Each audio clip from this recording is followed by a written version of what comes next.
Hi, Romesh Shivastu here, Editor-in-Chief SightsIn. Welcome to the YouTube channel. Please do subscribe this for the HR news, HR updates, and conversation with the top-notch HRs. Today, we are going to discuss about the HR challenges in USA and the international job market for the Indian talent. To discuss on this subject, we have Mr. Bala Satyanarayanan, who is a global CHRO and board of director at the Greif Inc. Bala is joining us from the USA. So, Bala, if we look at the current work situation in USA, the recession is looming up, and many companies, if I name that is like Google, Meta, Twitter, Oracle, so many companies are there. They're laying off their employees in masses. So, in such a scenario, what are the some HR global challenges, and especially in USA for the coming year? Thank you, Ramesh. Pleasure speaking to you this morning. When you look at the HR challenges, let's put this in the context. In the last couple of years, the last 3 years to be precise, beginning 2020 March, the human resources function has gone through so much. We had to go through a once in a 100-year pandemic. We have managed through that. We had significant challenges from a people perspective in terms of literally keeping our people safe. And then quickly, what went from keeping our people safe at home to a huge demand for labor globally, including the United States, where unemployment rate dropped to an all-time low in the history of statistics tracking, which led to the Great Resignation, which led to so many other things like the Great Reset and moonlighting and various other things. And because demand picked up so much in various industries, demand for people picked up. And suddenly now we are talking about a slowdown on demand. And because there's a slowdown in demand, we are slowing down hiring, and some companies which overhired during the demand surge is now looking back at their respective organization and thinking, maybe we hired too many people.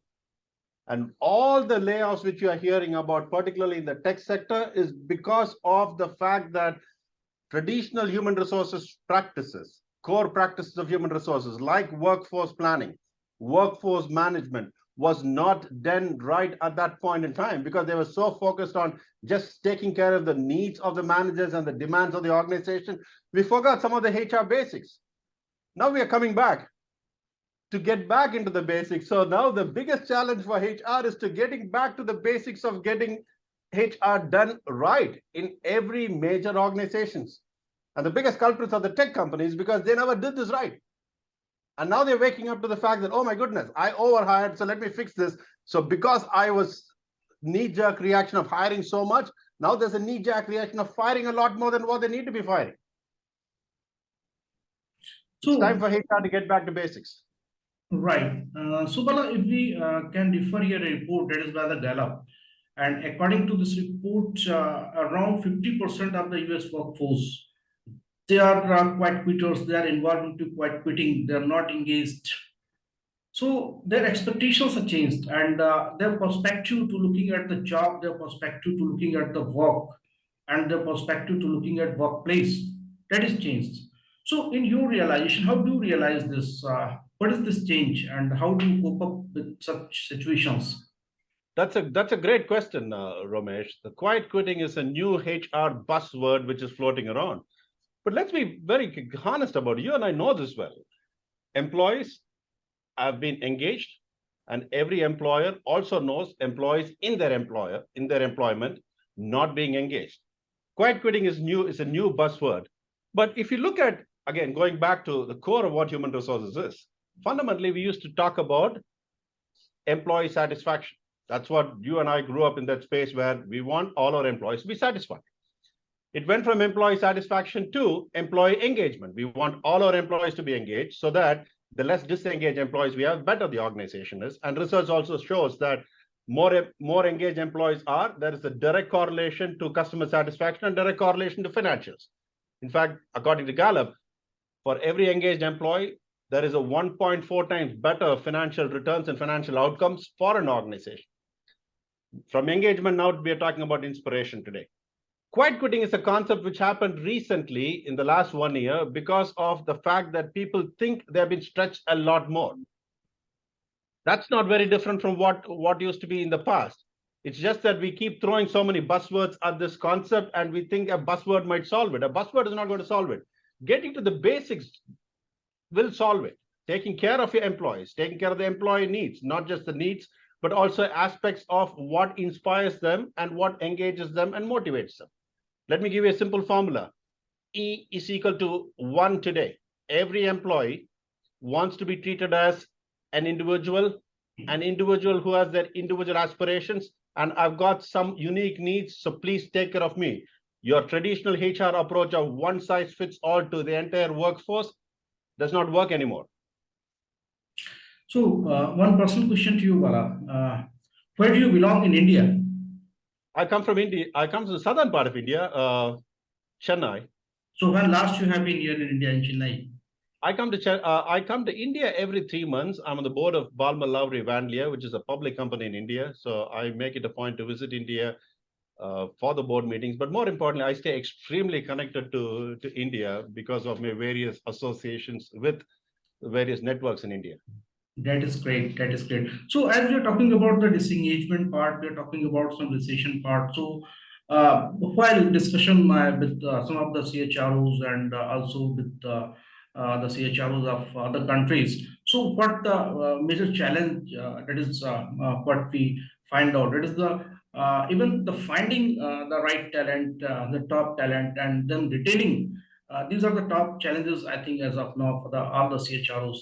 So in such a scenario, when we are talking about recession, talking about a lot of buzzwords, quiet quitting, moonlighting, so what should be the right talent strategy for the coming year? The right talent strategy for human resources is take the buzzwords out of HR. People don't like HR because HR has the tendency to throw too many jargons. Look at this through the lens of your customer. What does your customer want your employees to do so that they can be satisfied, delighted, engaged? There was a research which was done by Cornell University, which said, look, for an employee to be engaged and for HR to be effective, there are 4 foundational things which are needed in an organization. Number 1, you need to have a good leader who will trust that employee. So employee places a significant amount of value on the trust they receive from their managers. So build your leaders so that they can build an empowering culture. Number 1. Number 2, employees prefer a job which gives them a variety of tasks to perform. Not just like, look, you're a cog in the wheel, just keep manufacturing these widgets. Give them a variety of work so that they feel a lot more connected to the organization. Number 3, challenge them.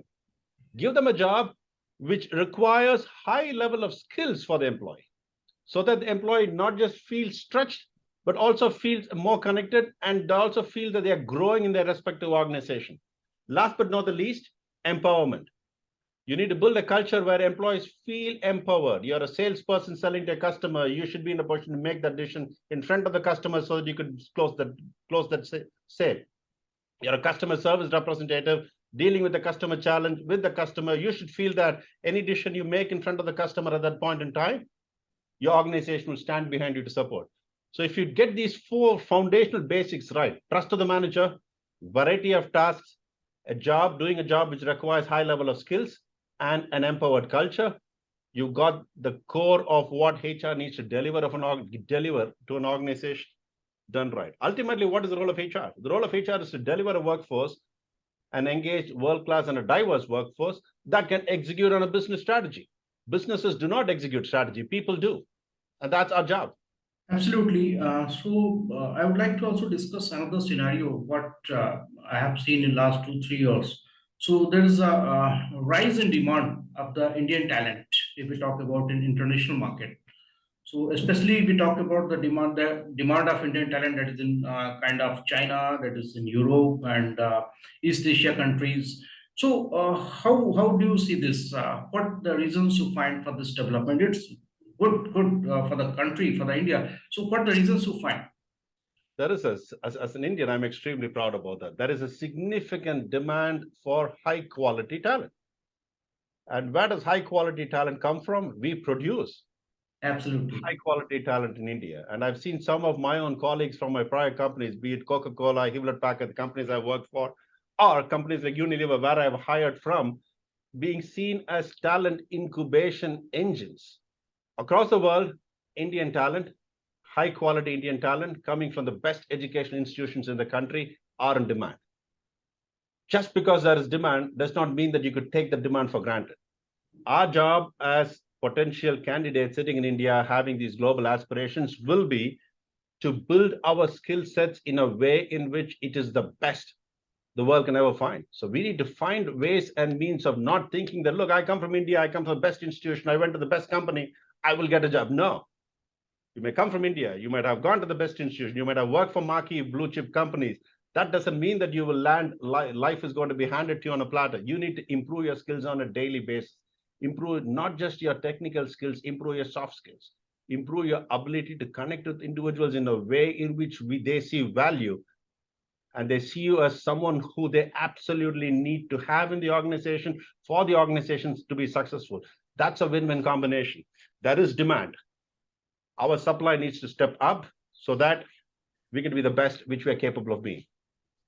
So, well, this demand is not restricted only for the IT or tech companies. This demand Correct. is also for the other functions. That is maybe for the marketing, digital marketing, content writing, for accounting, HR, administration, everywhere. In all the functions, the demand is there.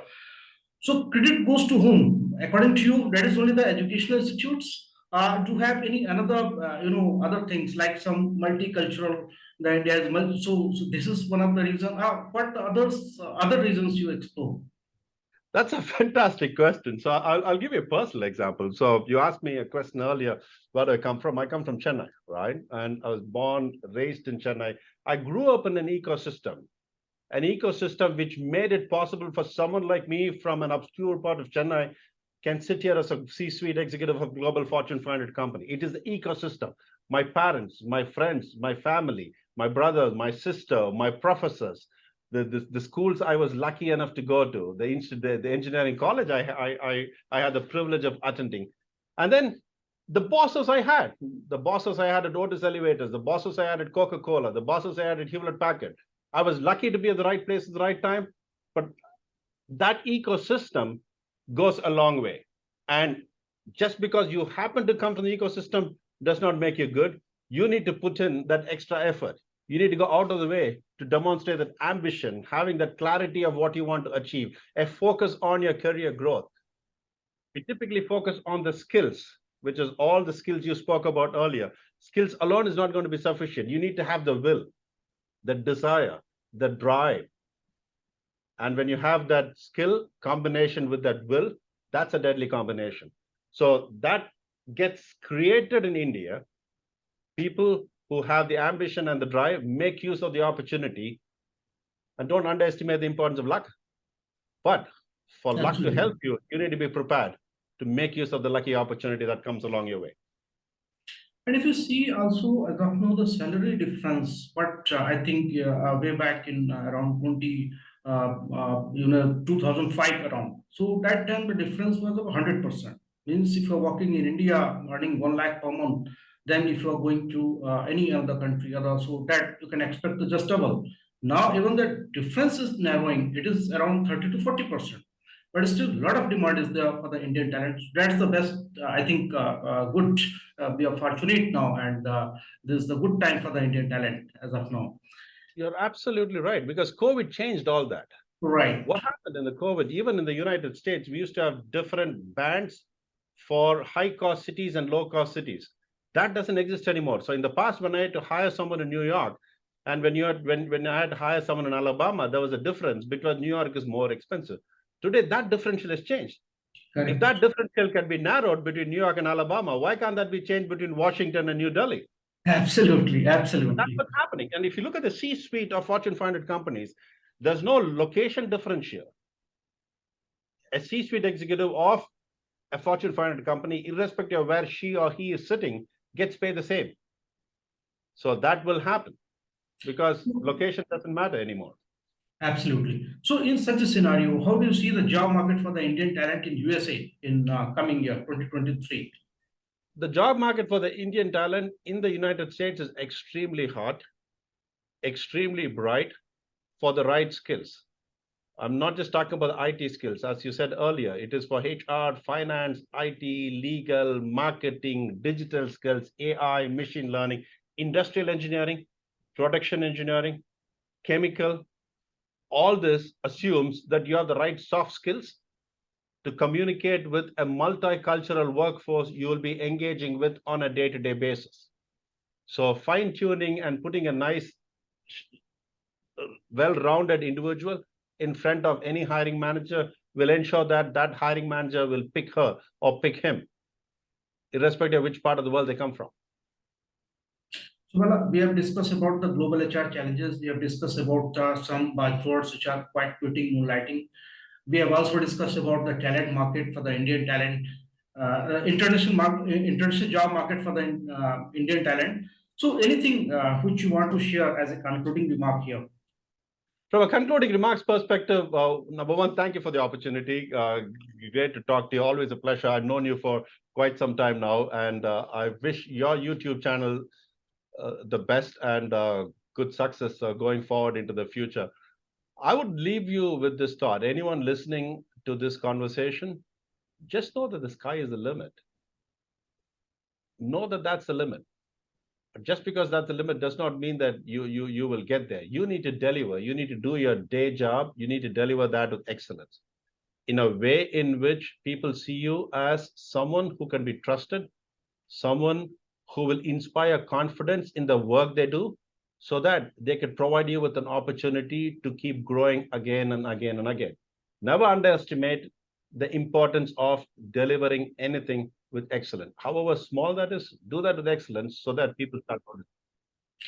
Thank you so much, Bala, for joining the conversation and your best wishes for YouTube channel. Thank you so much. Thank you very much, Ramesh. A pleasure.